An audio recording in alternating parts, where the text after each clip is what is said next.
네, 생과 죽음의 윤리. 그래서 오늘은 간단하게 동양에 해당하는 내용을 정리한다 생각하시고 세 개를 다 보신 다음에 맞춰드리도록 할게요.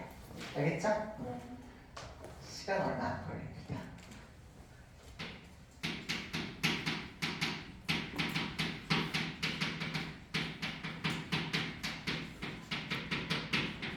우리 교재 페이지로는 몇 페이지죠? 35페이지에 나오는 내용이에요. 35페이지에 제가 거기 유불도를 한 페이지씩 구분해서 써드렸으니까 구분해서 보시면 되는데 보통 삶에 대한 윤리적인 관점과 죽음에 대한 윤리적인 관점을 함께 묶어서 얘기를 해요. 그래서 그냥 죽음관으로 설명을 해도 이게 삶과 죽음에 대한 모든 얘기구나 이렇게 기억하시고 봐주시면 됩니다. 먼저 동양 윤리의 접근에 해당하는 유교부터 보도록 하겠습니다. 유교의 죽음관부터 살펴보도록 하죠. 유교는 삶이 중요해요? 죽음이 중요해요? 삶이 중요하다고 말씀드렸죠. 근데 그냥 비참하게 사는 것보다는 도덕적으로 사는 게 더 좋은 거라고 말씀드렸죠. 네, 그런 관점에서 삶과 죽음을 접근을 하시게 됩니다. 자, 첫 번째로 유교는 현세주의적인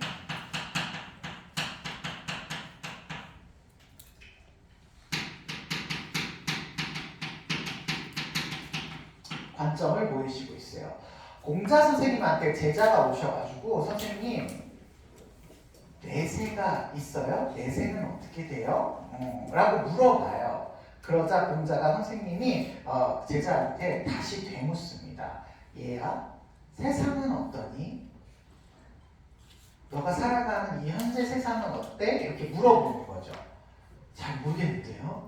근데 뭘 세상도 모르는데 죽은 다음에 세상까지 걱정하니 세상이나 먼저 알아 이렇게 얘기를 해요. 그래서 이 사람 알아? 막 이러면서 선생님 부모님이 돌아가시면 제사 잘 지내라고 하시잖아요. 그러면 내세에 살고 있는 부모님이 귀신이 돼가지고 와가지고 우리한테 와가지고 이렇게 제사밥 얻어먹고 이러시는 건가요? 귀신은 어떤 존재예요? 이렇게 물어보네. 그러자 공자 선생님이 얘야 사람은 뭐라고 생각하니? 사람은 어떤 존재라고 생각해? 라고 물어보니까 모르겠는데요. 야 사람도 모르는데 뭐 귀신까지 걱정하니? 이렇게 얘기하시면서 내세나 귀신이나 이런 것들에 대해서 파악하려고 애쓰지 말고 현세에서 도덕적인 삶을 살으라고 강조를 하세요.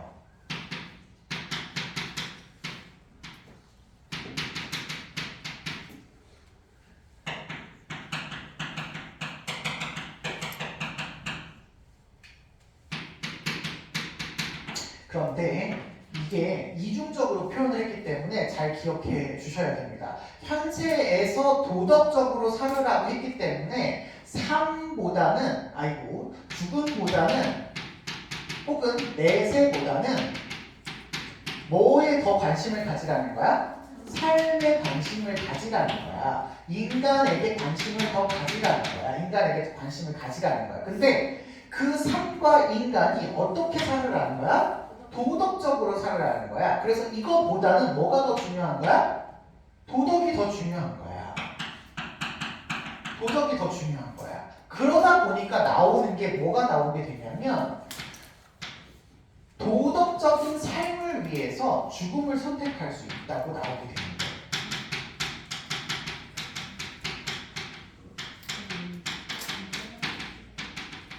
아이고.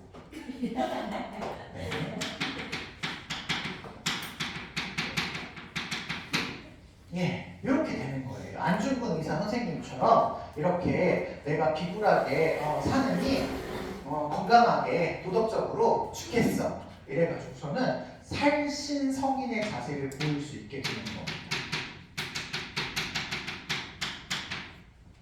살신성인. 이거 괜찮죠? 네. 이해되시죠? 자, 그래서 얘네들은 삶과 죽음을 모두 도덕적인 관점에서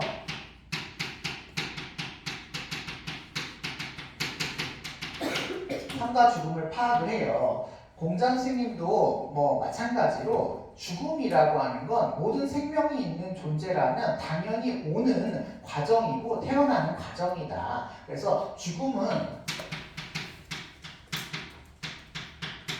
자연스러운 과정이기 때문에 누구나 일어나는 그런 과정이기 때문에 이런 과정이 일어나는 것에 대해서 두려움을 갖지 말아라.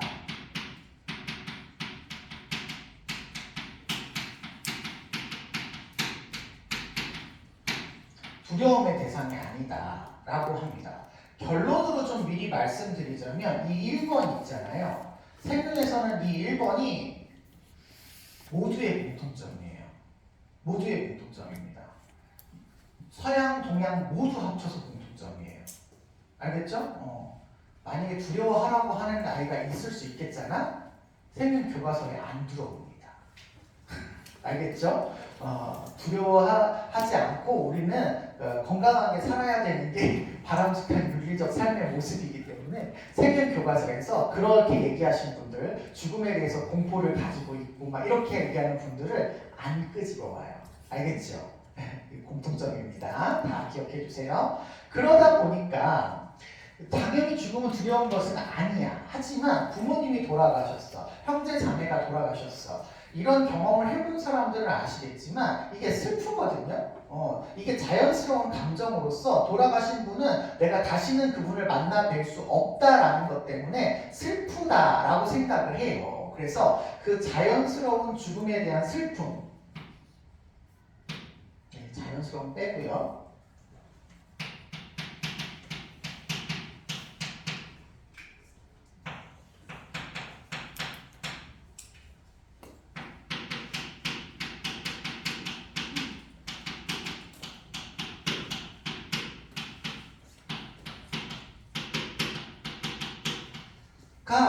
슬픔이 있어야 사람이지 않겠느냐라는 거예요. 아니 부모님이 돌아가셨는데 막 드디어 가셨군. 막 이런 느낌으로 즐거워하신다면 이게 사람이냐는 거지. 이미 해석을 하면 어떻게 해석할 수 있다고? 사람으로 해석할 수 있다고. 그걸 제일 먼저 해석해야 되는 게 부모님이라는 거야. 부모님한테 실천을 해야 되는데 돌아가셨다고 기뻐하거나 이럴 수 없잖아. 그런데 그것도 너무 슬퍼해.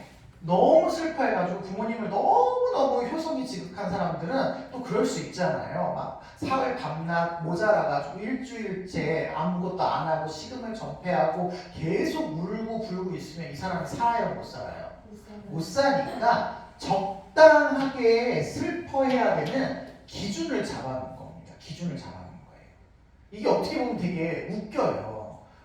곡을 하는데 어떻게 곡을 해라 라고 정해놨어. 우는 것도 며칠은 곡을 이렇게 하고 그 다음은 어떻게 하고 이번에는 누가 하고 다음에는 누가 하고 이런 걸 다 정해놨어. 이게 어떻게 보면 되게 웃긴 건데 사람들한테 너무 힘들지 않게끔 자연스럽게 가게끔 만들어 놓기 위해서 이런 형식을 만들어 놓은 거예요. 의도는 그런 거야. 의도는. 그래서 결국은 유교에서는 이게 인간의 삶을 도덕적으로 잘 살기 위해서 형식적으로 슬퍼해야 된다라고 하는 것을 규범으로 정해놨다. 요게 포인트가 되시겠습니다. 아셨죠? 이거 우리 다 아는 거잖아. 이런 식으로 알아두시면 될 것 같고요. 넘어갑니다. 도가요. 도가가 유교랑 비교가 되기 때문에 제가 항상 순서를 바꿔서 도가를 먼저 합니다. 도가의 죽음은요. 도가가 모든 자연들이 생겨나고 죽는 그런 모든 현상을 설명할 때 장자 선생님이 표현하는 걸로 기의 순환으로 설명합니다. 도가에서의 삶과 죽음은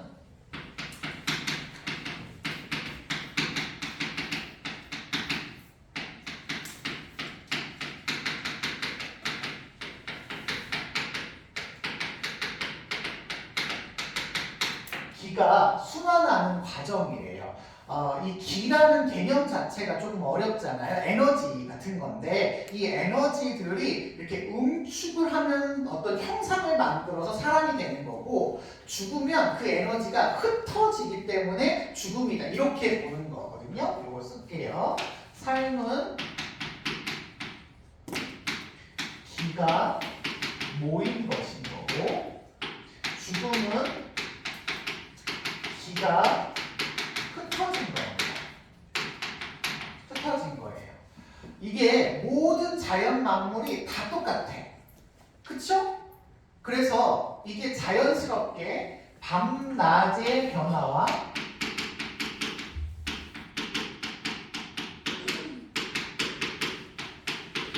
사계절의 순환과 같이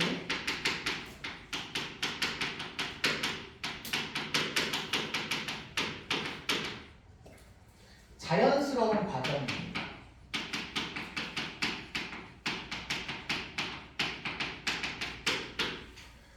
요 얘기를 하실 때 항상 예시로 나오는 게 장자가 부인이 돌아가셨을 때죠. 부인이 돌아가셨을 때 처음에는 슬퍼했다고 해요. 친구가 사실 찾아갔는데 장자 선생님의 부인이 돌아가셔서 아 너무 슬퍼하고 있겠구나 이렇게 생각을 해서 막 찾아갔는데 막 장난 아닌 거죠. 막 놀고 있고 춤추고 있고 이런 거예요.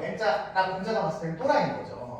어떻게 부인이 죽었는데 너는 그렇게 기뻐할 수 있고 이렇게 좋아하냐? 너 미쳤냐? 막 이렇게 얘기를 하니까 이 사람의 표현은 그래요. 우리의 기가 때를 만난 거야. 그냥 밤이 되고 낮이 되는 건 어떤 기준이 있는 게 아니잖아. 그냥 때를 만난 거야. 사계절, 봄, 여름, 가을, 겨울이 오는 거는 뭐 때문에 오는 게 아니잖아. 목적을 가지고 오는 게 아니잖아. 그냥 때를 만나면 밤, 여름, 봄, 여름, 가을, 겨울이 지나가는 것처럼 때를 만나서 기가 모여서 이 아이가 응축해서 사람이 되면서 나한테 왔는데 이분이 이제 돌아가셔서 자유롭게 다시 기의 형태로 자연으로 돌아가신 거야. 돌아가신 거기 때문에 이게 기의 흩어짐에 불과한 것을 왜 인간이 슬퍼해야 되느냐? 인간의 그 슬퍼함은 이 자연스러움이라고 하는 것에 위배되는 인위적인 활동이라는 거죠. 인위적인 활동이라는 거죠. 그러니 부인이 죽어서 오히려 자유롭게 되는 그런 모습을 자연스러운 과정으로 수용을 해야 되기 때문에 슬퍼할 필요가 없다라고 보고 있는 겁니다. 그래서 우리가 도가 배울 때 도가에서는 선악, 미추, 존귀, 친소를 구별한다, 구별 안 한다.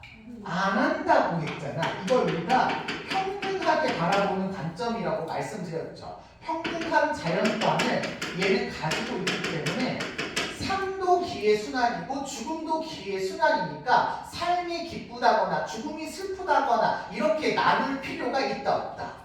삶과 죽음을 구별할 필요가 없다라는 거예요.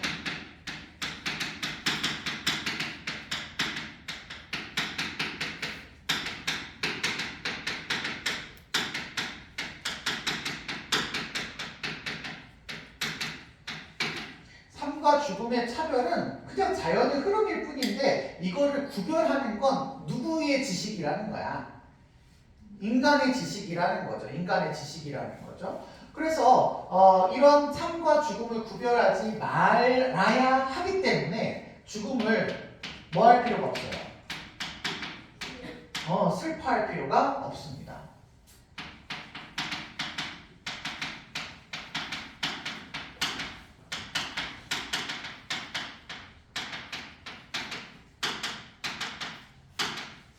슬퍼할 필요가 없다. 다 똑같이 본다는 거야. 슬퍼하는 건 인간의 인위적인 지식에서 나오는 잘못된 것이다. 이렇게 보고 있는 거죠. 그래서 자연스럽게 모든 과정을 평등하게 바라보는 그 자유의 경지에 이르게 되면 죽음이 더 이상 슬퍼하는 일이 아니게 된다. 이렇게 보고 있어서 유교하고 거의 대비되는 입장이라고 생각하시면 될 것 같아요. 마지막으로 불교 보겠습니다. 불교는 좀 특별하지요. 불교에서 죽는다. 그러면 누가 죽는 거야? 사람이 죽어? 사람도 죽죠. 생명. 그쵸. 생명이 죽는데 불교에서는 안 죽는 사람도 있잖아. 누가 안 죽어? 부처님은 안 죽잖아. 그러면 죽는다. 그러면 누가 죽는 거야? 중생이 죽는 거야. 불교에서의 죽음은 누구의 죽음이다? 중생의 죽음입니다. 그리고 누가 태어나는 거야? 중생이 태어나는 거야. 알겠죠? 열반에 이르르고 깨달음에 이르는 사람은 더 이상 삶과 죽음이 없어요. 알겠죠? 생로병사를 윤회하지 않습니다. 그래서 불교에서 얘기하는 죽음은 일단은 누구의 죽음이다? 중생의 죽음이다라는 것을 꼭 기억하셔야 됩니다. 아셨죠? 됐나요? 자, 중생이 죽는다라고 하는 것을 불교에서는 이런 방식으로 표현하기도 합니다. 오온에 흩어집니다.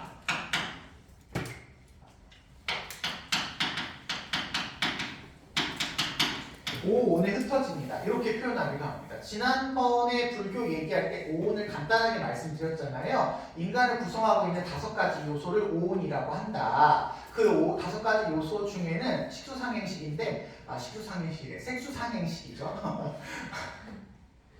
근데 그 요소 안에는 정신적인 요소도 들어있고 물질적인 요소도 들어있는 거죠. 그쵸? 요 2가지가 모두 합쳐 있는 거예요. 그 아이들이 흩어지는 게 죽음이라고 이야기합니다. 됐나요? 근데 이거는 흩어질 수밖에 없나요? 안 흩어지기도 하나요? 흩어질 수밖에 없어요. 이 아이들은 중생의 경우라면 이 아이들은 흩어질 수밖에 없는 건데 이 오온이 흩어지는 과정에 슬퍼하거나 막 안 흩어졌으면 좋겠다라고 하는 뭐가 집착이 인간에게 뭘 유발하죠? 고통을 유발을 하게 되는 거죠. 그쵸? 그래서 깨달음을 얻지 못한 중생은 죽음을 고통이라고 보기는 하는데 원래 부처님의 깨달음에서 보자면 생로병사는 모두 차별이 없는 고통이 되는 겁니다. 또 하나 불교에서는 죽는다라는 건 뭘 전제로 하고 있어야 되죠? 연기설이니까 태어났다, 윤회설을 전제로 하고 있어야 돼요. 그렇기 때문에 연기설의 과정에서 죽는다라는 건 무슨 과정이다? 윤회의 과정이다. 윤회의 과정이라는 것 속에서도 여러분 이게 중생에만 해당되는 거지 깨달음을 얻은 사람에게 해당되는 거 아니라는 거 꼭 기억해 주셔야 되겠습니다. 깨달음을 얻으면 더 이상 윤회하지 않아요. 이거 다 불교에서 얘기하는 무슨 설에 기반을 둔 거죠? 인연생기설에 해당하는 연기설에 기반을 둔 겁니다. 태어남이 있으니까 죽는 거예요. 그렇다고 할 때 태어나고 죽는 과정 생, 로, 병, 사라고 하는 윤회를 지금 반복하고 있는 건데 불교에서는 이 4가지가 모두 뭐예요? 뭐예요? 고통입니다.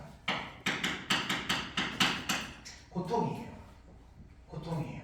그러면 태어나는 것도 고통이고 죽는 것도 고통이라면 태어남과 죽음에 차별이 있다 없다? 없다.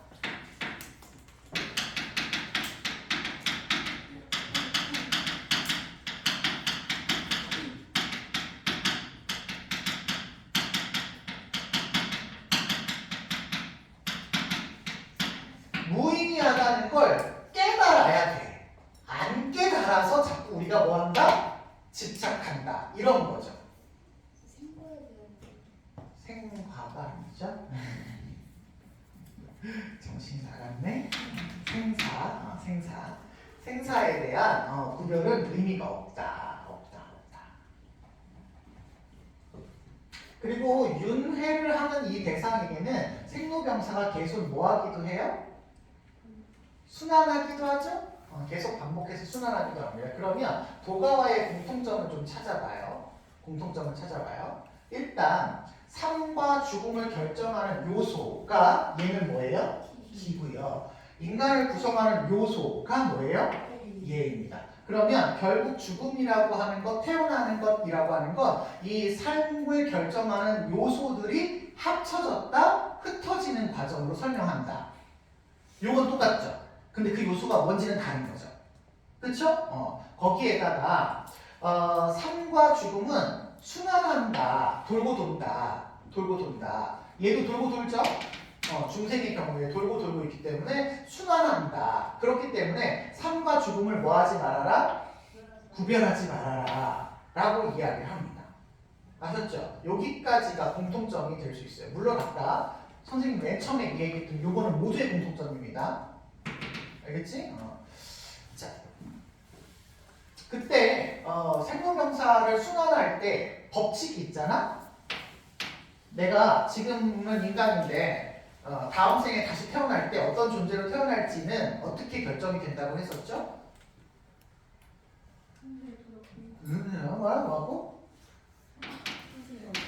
현세의 삶이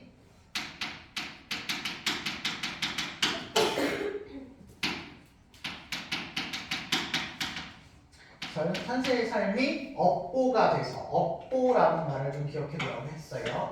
업보 그냥 업이라고 이야기한다고 했습니다. 이걸 우리가 아는 표현으로 바꿔주면 이 아이가 원인이 되어서죠. 원인이 되어서 다른 말로 조건으로 이렇게 얘기할 수 있겠죠. 원인과 조건에 의해서 다음 생을 결정짓는 거죠.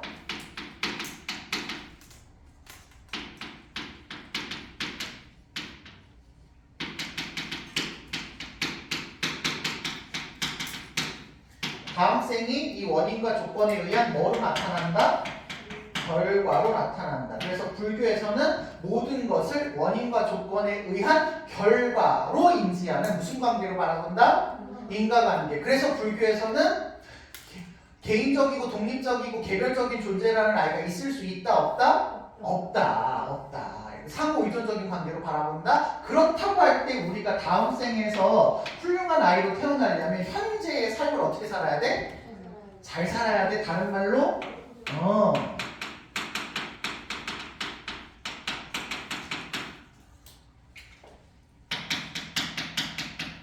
이렇게 해야 됩니다. 근데 이것도 유불도의 공통점이에요. 현재에서의 도덕적인 삶을 살아야 된다는 것도 유불도의 공통점입니다. 여러분, 도가에서도 이렇게 평등하게 자연을 바라보고 밤낮의 변화로 자연스러운 과정을 인식한다는 것 자체가 이 인간이 뭐에 일치된 인간이야? 자연에 일치된 인간이죠. 자연에 일치된 인간이잖아? 그 자연이라고 하는 게 결국 도덕이잖아.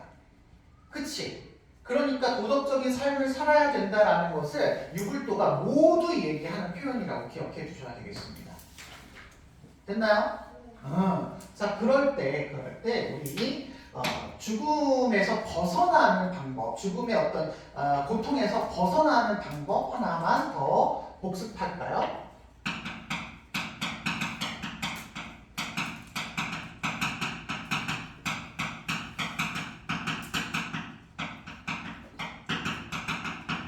불교는 그래서 이런 것들을 추구하죠. 이런 것들을 얻기 위해서 소극적인 방법으로 제거해야 될 것들이 있습니다. 제일 제거해야 될 것 중에 꼭 기억해야 될 게 뭘 제거해라? 삼독을 제거해라. 이렇게 얘기하죠. 탐모, 진치, 탐욕, 진의 무치라고 해서 여기서 제일 중요하게 여러분이 알아두셔야 될 게 뭐였지? 얘였죠. 얘가 무슨 의미였죠? 무지였죠. 무지하니까 고통을 겪는다라고 본 거예요. 그 무지함으로 인해서 발생되는 고통의 원인이 바로 뭐였다고? 집착이었다고요. 집착. 뭐에 대한 집착이냐면 삶에 대한 집착, 오온에 대한 집착, 변하지 않을 것에 대한 집착이었죠. 그래서 하나만 더 써드리자면 우리가 제거해야 될 것 중에 삶이라고 하는 거, 실체라고 하는 거 불교에서는 있다 없다? 없다. 모든 현상은 변하고 고정된 실체가 없다. 고정.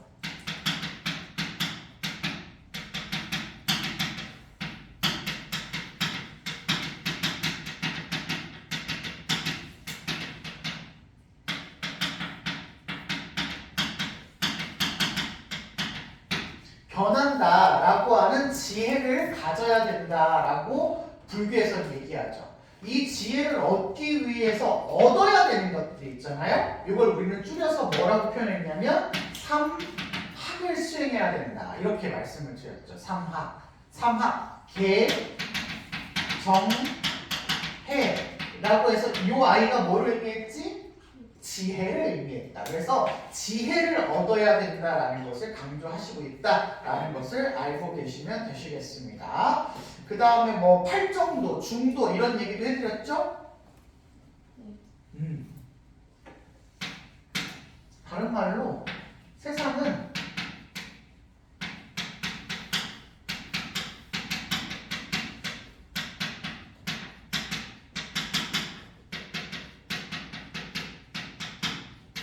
예. 원인과 조건으로 인해서 결정되고 태어나고 죽고 뭐 살고 한다라는 것으로 되어 있다는 사실을 깨닫는 뭘 자각해라? 연기를 자각해라. 이런 얘기가 되시겠습니다. 그러면 죽음을 두려워해? 두려워할 필요가 없어? 두려워할 필요가 없어요. 그리고 자연스럽게 받아들이는 것이고 죽음에 대한 올바른 지혜를 통해서 죽음의 공포로부터 벗어나고 깨달음을 얻게 되면 더 이상 죽는다 안 죽는다? 안 죽는다. 열반에 오르게 된다. 해탈에 오르게 된다라고 해서 두 개로 나누어진 세계관 속에서 죽음을 따로따로 설명한다. 이렇게 기억하시면 되시겠습니다. 됐나요? 네, 여기까지가 동양의 죽음관 되시겠어요.